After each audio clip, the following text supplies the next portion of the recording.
Hello students, today our topic for discussion is steps of respiration. I have told you before also that there are 5 steps in respiration: breathing, gaseous exchange at alveolar level, gas transport by blood, gaseous exchange at tissue level, and the last and the final step, cellular respiration. Now, out of all the 5 steps, we are done with the first one, that is breathing. Today, we would be discussing in this video about step number 2, 3, 4 and at the end 5. Let's start with the second step, that is gaseous exchange at alveolar level.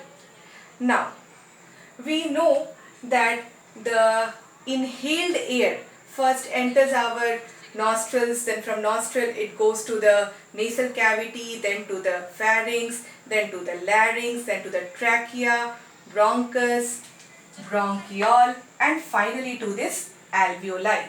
See over here in this diagram, it is the extension of bronchiole which is leading to a sac-like structure or a balloon-like structure which is called as your alveolus. Singular, that's why alveolus. Plural, if it is, we call it as alveoli. This alveolus is one cell thick and is surrounded by blood capillaries. You see this? It's the blood capillary. Now, the blood capillary is also one cell thick and the alveolus is also one cell thick. We know the inhaled air contains around 21% of oxygen. So, concentration of oxygen is more. See here, the concentration of oxygen is more in the alveolus when compared to this blood capillary. So, what will happen?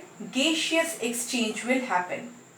Oxygen from the alveolus will move to the, see here, oxygen from the alveolus will move to the blood capillary by a process called as diffusion. As I told before, what is diffusion? The movement of substances from higher concentration region to the lower concentration region. So, oxygen having high concentration in the alveolus will move from alveolus to the blood capillary. Just the reverse will happen with the case of carbon dioxide.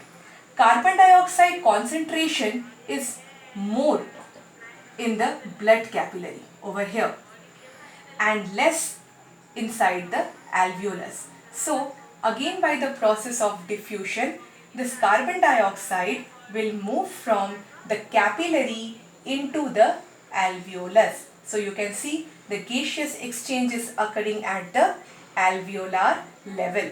So, it is the step number 2. Now, next let's come to the step number 3, which is your gas transport by the blood.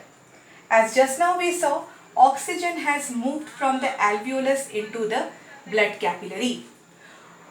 From the blood capillary, it should pass to the different parts of our body, to the cells and the tissues. But how? The oxygen will combine with the pigment which is present in the red blood cells. This red blood cell, and you see over here the red blood cells are present over here. Inside the red blood cell there is a pigment called as hemoglobin. This hemoglobin will combine with the oxygen and will form oxyhemoglobin, or we can write like this: Hb plus O2 is equal to HbO2. So, the oxygen will combine with the hemoglobin and will form oxyhemoglobin, and thus it will be transported by the blood to the different parts of our body. So, this is our step number 3, gas transport by blood. Now, next let's come to step number 4, that is gaseous exchange at tissue level.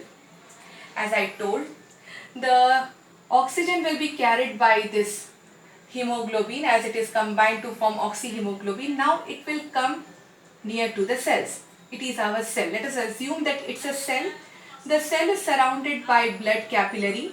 the blood capillary is containing the hemoglobin, that is HbO2. Now, in the blood capillary, the concentration, this is the capillary. In the blood capillary, the concentration of oxygen is more, whereas in the cell, the concentration of oxygen is less. So what will happen? The oxygen will move from the blood capillary into the cell by the same process, diffusion, that is movement of oxygen which is in the higher concentration in the capillary will move, see here, the oxygen which is in the higher concentration in the capillary will move into the cell by the process of diffusion. So a gaseous exchange is occurring at the tissue level or at the cellular level to carry out the process of cellular respiration, the fifth step, where there will be breakdown of food by using this oxygen to produce what? Carbon dioxide, this one, carbon dioxide.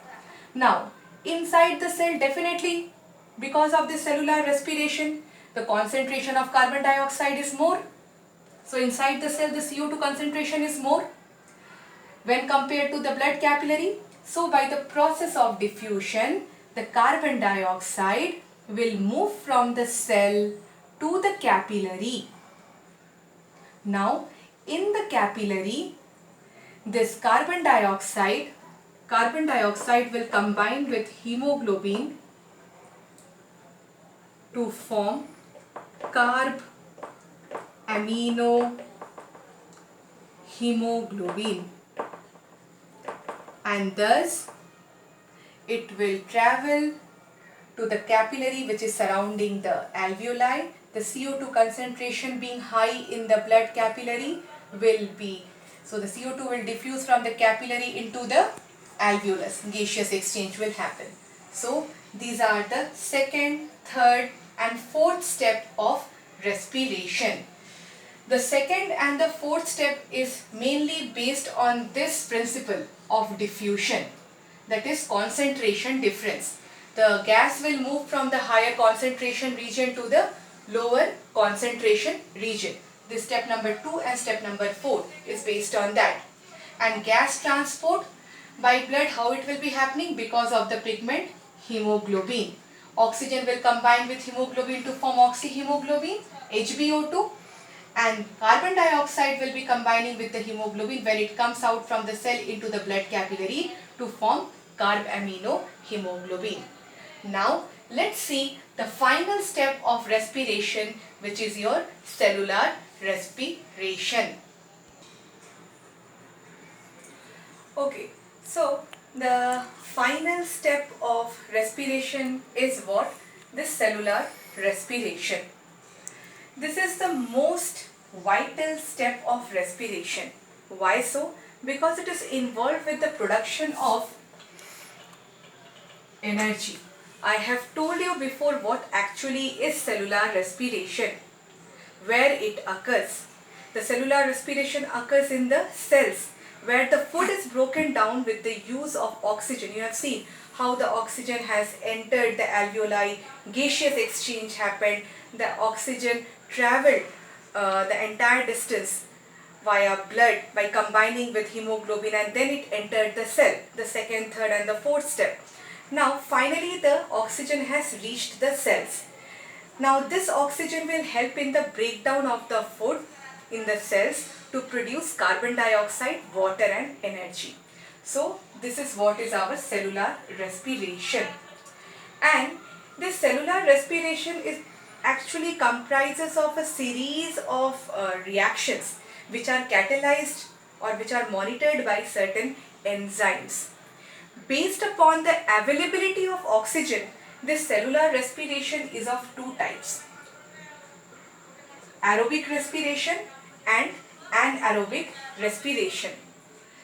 Aerobic respiration, as you see, it occurs in the presence of oxygen. For example, human beings, we are aerobes.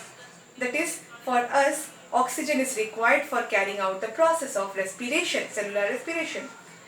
But there are certain bacteria like anaerobes, anaerobic bacteria, which do not require oxygen for carrying out the process of cellular respiration. So they undergo the process of anaerobic respiration. This we will take up a bit later. Before that, first we should see what are the sites of cellular respiration. You know that respiration occurs in the cell. Now the question is, in which part of the cell this cellular respiration occurs. For example, let's take a prokaryotic cell. For example, bacteria. As I told before, it's an example of prokaryote. So in bacteria, there is an absence of true nucleus, or any other cell organelles like endoplasmic reticulum, then your mitochondria, this all cell organelles are absent. So where does the respiration process takes place inside the cell of prokaryote? It takes place in the cytoplasm.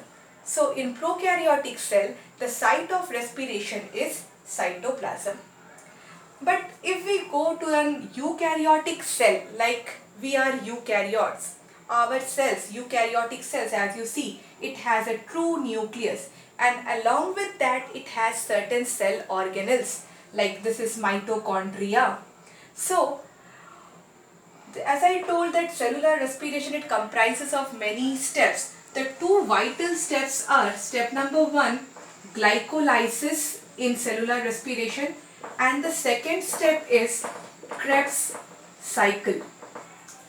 This glycolysis step, it actually occurs in the cytoplasm of the eukaryotic cell. Even glycolysis occurs in prokaryotes also. This glycolysis, it will occur in the cytoplasm. Whereas the Krebs cycle, it actually occurs in the mitochondria of the cell. So we can see over here the two sites of respiration. In prokaryotes it's cytoplasm, and in eukaryote it is cytoplasm and mitochondria. As I told you that there are two types of cellular respiration, aerobic respiration and anaerobic respiration, depending upon the availability of oxygen. Now let's have a look on these two types of respiration and what happens in this aerobic and anaerobic respiration. Now, I told you before that in cellular respiration the two major steps are your glycolysis and the Krebs cycle. Now, what is the respiratory substrate? This glucose is actually the respiratory substrate which needs to be broken down. By whom? By the oxygen. So, inside the cell, that is in the cytoplasm of the cell, one molecule of glucose. What is the formula of glucose? C6H12O6. It is a 6 carbon compound, the glucose. One molecule of glucose is broken down into two molecules of pyruvate or pyruvic acid. This pyruvate is a 3 carbon compound. So, it is the first step of cellular respiration, that is glycolysis. What happens in glycolysis? The respiratory substrate, that is glucose, having a formula of C6H12O6, which is a 6 carbon compound, one molecule of glucose breaks down into two molecules of pyruvate, which is a 3 carbon compound, and a little amount of energy is also produced in the process of glycolysis. This entire step occurs where? In the cytoplasm of the cell. The first step, that is glycolysis, is common in both aerobic respiration as well as anaerobic respiration. Now, from here actually the bifurcation begins. Depending upon the availability of oxygen, this pyruvate will give the different end products. Like if the oxygen is present, that is in the presence of oxygen, what is the respiration called as? Aerobic respiration. Here the pyruvate will be broken down further into 6 molecules of carbon dioxide, 6 molecules of water, and a huge amount of energy will be produced in this aerobic respiration. Why? Because the respiratory substrate glucose has been completely broken down in the presence of oxygen to give the final product carbon dioxide, water, and energy. This step occurs in the mitochondria of the cell. As I told, the Krebs cycle. The Krebs cycle, it will occur in the mitochondria of the cell. The final step. Producing what? Carbon dioxide, water, and energy. And this energy is in a huge amount. How much? Around 38 ATP is produced during this aerobic respiration. Now, what is this ATP? ATP stands for adenosine triphosphate.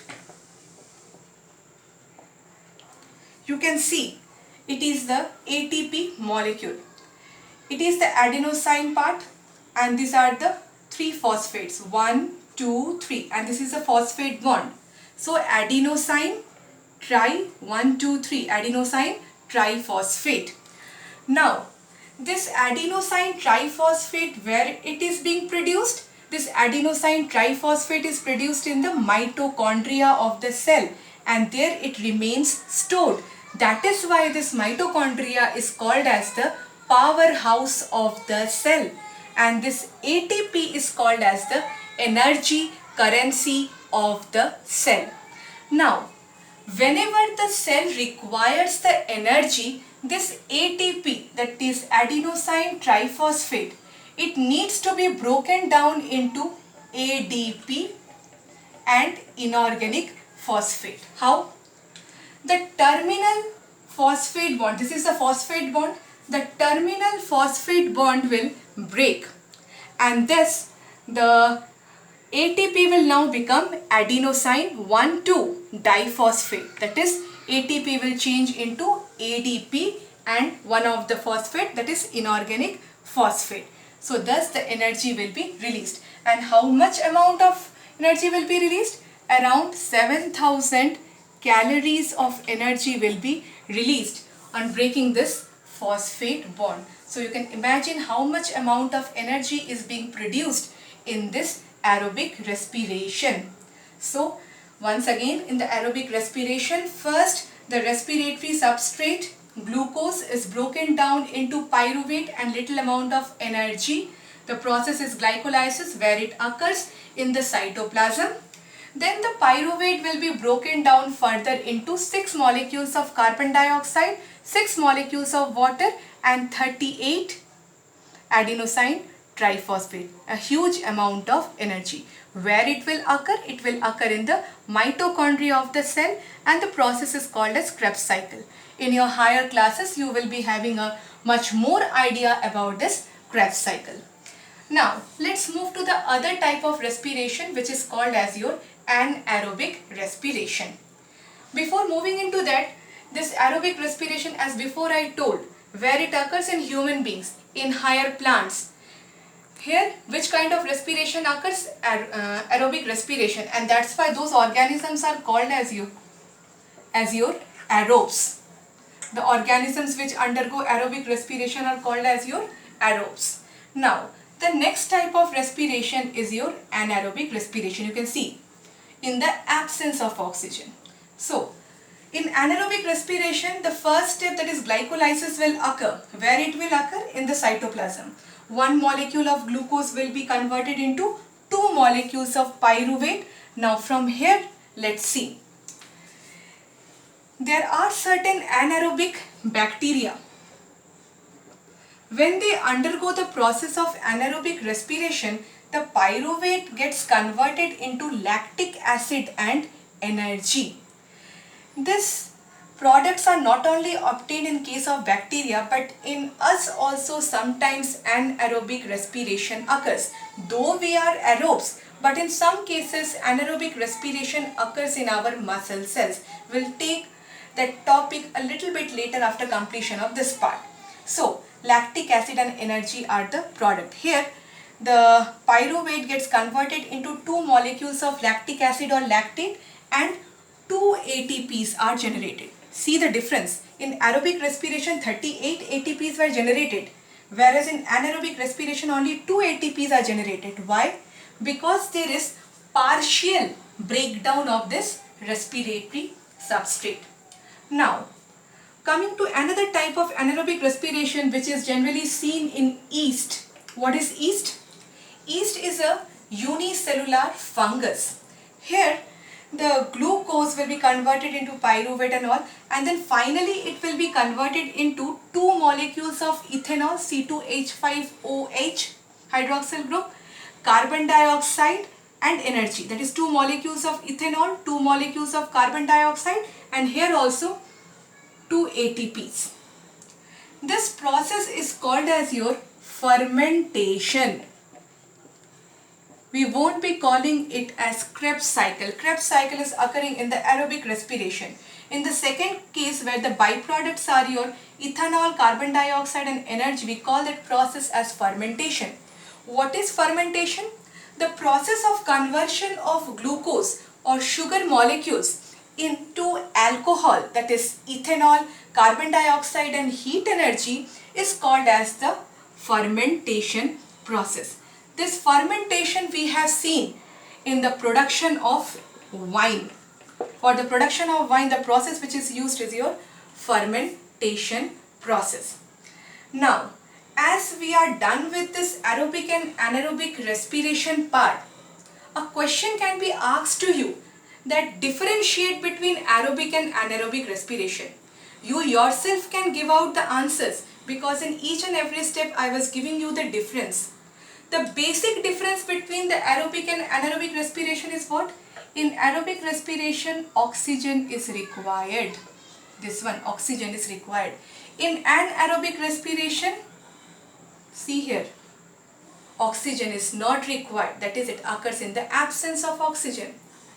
Many a times I was saying that in aerobic respiration, the glucose, that is the respiratory substrate, is completely broken down, whereas in anaerobic respiration, this glucose is partially broken down. To the second point is related our third point. Due to the complete breakdown of glucose in aerobic respiration, a huge amount of energy is produced, 38 ATPs. And in anaerobic respiration, due to the partial breakdown of glucose, a very less amount of energy is released, 2 ATP. Fine. Coming to the fourth point. In aerobic respiration, see what are the products? Carbon dioxide, water and energy is produced. Whereas in anaerobic respiration, the products can be lactic acid or energy, or it can be ethanol, carbon dioxide and energy. The aerobic respiration, just see, in aerobic respiration there is a step called as Krebs cycle. We are not finding the Krebs cycle in the anaerobic respiration. Rather, we are finding which step? Fermentation. So these are certain differences between the aerobic respiration and the anaerobic respiration. If you remember, I have told you when I was explaining this part that in case of bacteria, it undergoes anaerobic respiration and produces lactic acid and energy. I told at that time, we human beings, being an aerobe, we also sometimes carry out the process of anaerobic respiration in our body. When you may have seen an athlete running a 100-meter race. Fine. So after completing the race, he pants a lot. Why he pants a lot? Because his body requires more amount of oxygen. When the athlete was running, whatever oxygen was present in his body was completely utilized. So the muscle cells started with the anaerobic respiration. Fine. And that's why what was produced? Lactic acid and energy was produced to carry out the process. And due to the accumulation of this lactic acid, what happened? There is a kind of what is that muscular cramps or muscle fatigue which happened to that person, to that athlete, and how it can be overcome by taking the hot water bath or by exercise. Now, this oxygen depth is created in our muscle cells. So when an athlete, he pants, more amount of oxygen reaches the cell to compensate that oxygen depth.